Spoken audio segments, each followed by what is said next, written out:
dee waxaa imanaya dalxiisayaal halkaana waxaynu u baahannahay in fiqiga diinta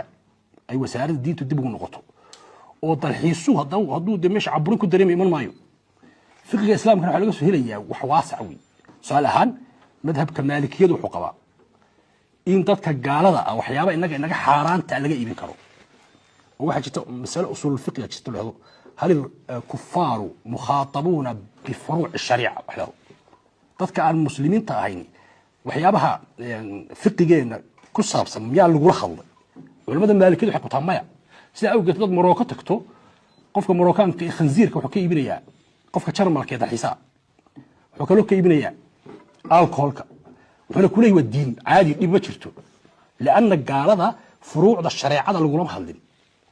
marka iyada iska tusaale ku baaqay hadda uu arintaas si gaar ah laakiin si gudban ka hadlaya inay culimadu wasaaradda awqaaftu ay ku noqoto fiqiga si dhaqaale loo helo tarxiisku waa meel ugu badan dhaqaale laga helo markaas keeni mayso xidhnaantan faraha badan ee nagu jirta iyo ictiraafka iskeeni maayaan